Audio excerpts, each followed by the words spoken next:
안녕하십니까. 2022년 7월 6일 수요일 장애인 생활신문 읽어주는 뉴스 시작합니다. 오늘의 장애인 생활신문 읽어주는 뉴스 4건입니다.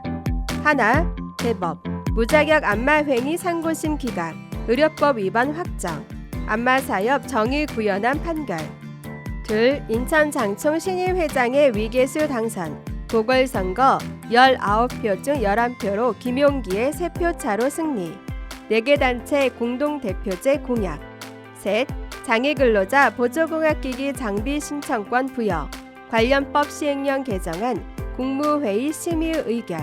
넷, 아카데미 작품상 수상자 코다, 배리어프리 버전 나왔다. 윤재균 감독 연출, 장동윤 배우 나레이션, 8월 공동체 상영 신청.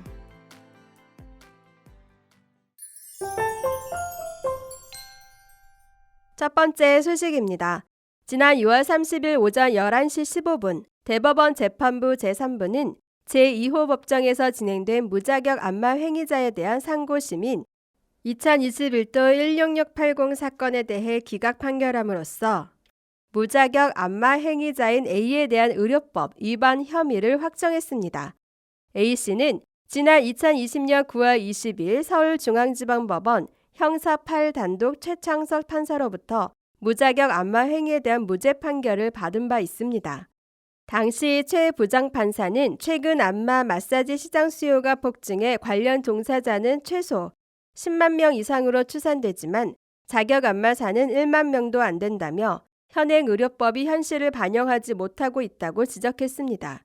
또한 시각 이외의 장애인이나 비장애인의 직업선택권과 평등권 본질을 침해할 뿐 아니라 다양한 안마를 선택해 즐길 수 있는 일반 국민의 행복 추구권도 침해당하는 상황이라고 판시했습니다. 1심 무죄 판결에 대해 검사는 즉시 항소했고 대한안마사협회 회원들은 위 판결의 부당함을 국민들에게 호소함과 동시에 25,741명의 서명이 포함된 탄원서를 제출하기도 했습니다.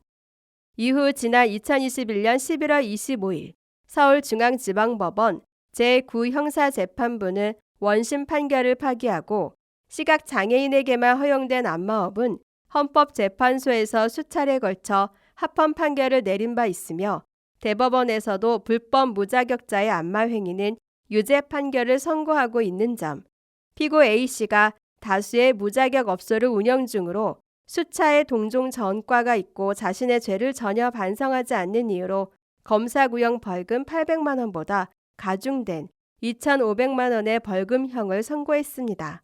그러나 A씨는 지난 2021년 12월 14일에 항소심 판결에 불복해 대법원에 상고했고 대한안마사협회를 중심으로 안마사들은 사건의 중요성과 심각성을 인지해 최종 판결이 있던 6월 30일까지 대법원 앞 1인 시위를 이어왔었습니다. 대한안마사협회 이옥형 회장은 오늘의 판결은 법의 정의를 구현한 준엄한 판결로 무자격 안마 행위자들에게 대한민국의 법이 살아있음을 보여준 역사적 결과라고 말했습니다. 한편 현행 의료법은 시각장애인에게만 안마사 자격을 부여하고 안마사 자격 없이 영리 목적으로 안마사 업무를 하면 3년 이하의 징역형이나 3천만 원 이하의 벌금형에 처하도록 규정하고 있습니다. 안마사의 업무 범위는 보건복지부령인 안마사에 관한 규칙에 따라 정합니다. 이 규칙은 안마사 범위를 안마, 마사지, 지압 등 각종 수기요법이나 전기기구의 사용, 그 밖의 자극요법으로 인체의 물리적 시술을 하는 것으로 정의하고 있어 사실상 모든 안마를 포함합니다.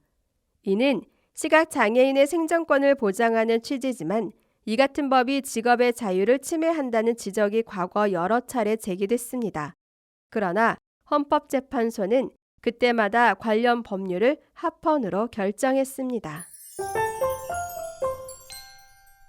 다음 소식입니다. 지난 6월 30일 인천시 간석동 사회복지관에서 치러진 인천시 장애인단체 총연합회 이하 인천장총 제10대 연합회장 보궐선거 결과 기호 1번 위계수 후보, 인천 곰돌이 봉사회장 총 19표 중 11표를 얻어 8표에 그친 기호 2번 김용기 후보, 인천 안마사협회장에 승리했습니다. 이날 투표에는 인천 장총 총 21개 단체 중 인천지체장애인협회와 꿈꾸는 마을 2개 단체는 참석하지 않았고 19개 단체장이 참여했습니다. 위계수 60세 신임 인천장총회장은 회원단체의 작은 의견에도 귀를 기울여 인천장총회원단체 간의 화합을 위해 노력할 것, 정관 개정을 통해 지체, 농아, 지적, 시각, 내부장애 5개 장애인 단체장을 당연직 이사로 하고 4개 단체장을 공동대표로 해 인천장총을 공동대표제로 운영, 인천시 장애인회관에 조속한 건립 추진, 회원단체 사회복지 종사자 처우 개선, 11월 개최 예정인 장애인단체 총연맹의 한마음 교류대회, 전국대회 성공적 운영, 인천장총의 고정적 수익사업 창출과 고정적 후원 개발을 통한 회원단체 지원 방안 마련, 전임 연합회장을 고문단으로 추대, 회원단체 간 정기적 비공식 조참 및 토론 정례화 등을 공약으로 내세웠습니다. 위 신임 회장은 당선 인사에서 앞으로 인천 장총을 운영함에 있어 늘 회원단체 입장에서 겸손한 자세로 임하고 귀 기울이겠다며 인천적 장애인들의 복지 증진 및 인권 향상을 위해 저의 열정을 바치겠다고 말했습니다. 위계수 인천 장총 회장의 임기는 2022년 7월 1일부터 2023년 12월 31일까지입니다. 한편 이번 보궐선거는 전임 정영기 회장이 건강상의 이유로 사퇴함으로써 이루어졌습니다. 이에 앞서 한국장애경제인협회 중앙회는 올해 3월 1일 제1차 임시총회를 개최해 정영기 인천장애인 경제인협회장이 포함된 전임이사 임기 만료 및 해임 안건을 상정한 후 5월 24일 열린 이사회에서 확정한 바 있습니다. 다음 소식입니다. 앞으로 장애인 근로자가 직접 근무 시 필요한 보조공학기기와 장비를 신청할 수 있게 됩니다. 정부는 7월 5일 국무회의에서 고용노동부 소관 법령인 장애인 고용 촉진 및 직업재활법 시행령 개정안을 심의 의결했습니다. 올해 7월 12일부터 시행되는 시행령 개정안의 주요 내용을 살펴보면 먼저 중증장애인 출퇴근 비용 지원 제도에 대한 대상과 기준 및 절차가 마련됩니다. 지난 2021년 중증장애인의 안정적인 직업생활 유지를 위해 중증장애인 출퇴근 비용 지원 사업이 도입됐습니다. 이번 개정령 안에서는 출퇴근 비용의 지원 대상을 임금 수준 등을 고려해 정하되 지원 절차 및 지원에 필요한 세부 기준은 시행 규칙과 고시에 각각 재위임했습니다. 올해는 사업 효과성을 높이기 위해 전체 최저임금 적용 제외 인가자로 대상자를 확대해 월 최대 5만 원 한도 내에서 출퇴근에 지출한 비용 실비를 지원하고 있습니다. 출퇴근 비용 지원을 원하는 중증장애인 근로자는 한국장애인 고용공단 지역본부 및 지사에 직접 방문해 신청할 수 있습니다. 다음으로 장애인 근로자에게 보조공학기기 신청권이 부여됩니다. 그간 장애인 근로자는 차량용 보조공학기기를 제외하고는 사업주 신청을 통해서만 직업생활에 필요한 보조공학기기 장비를 지원받을 수 있었습니다.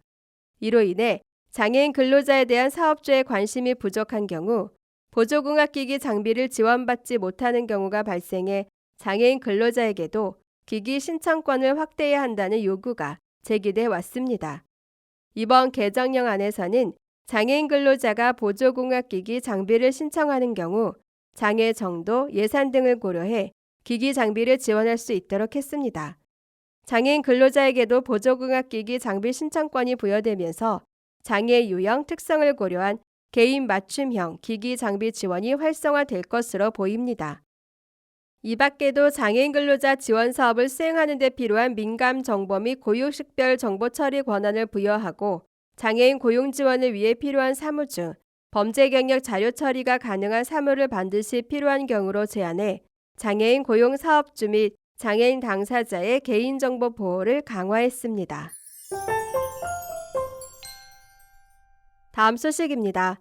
2022년 미국 아카데미 영화상 작품상과 각색상, 나무조연상을 수상한 영화 코다, 감독 션 헤이터가 배리어 프리 버전으로 만들어졌습니다. 배리어 프리 영화위원회는 현대중공업그룹 1% 나눔재단의 지원을 받아 지난 5월 윤재균 감독과 장동윤 배우가 참여해 코다의 배리어 프리 버전 제작에 들어갔습니다. 윤재균 감독은 해운대, 국제시장 등 천만 영화를 연출한 우리나라의 대표 감독 중 한 사람으로 바쁜 일정에도 배려프리 버전 제작의 취지에 공감해 연출에 참여했습니다.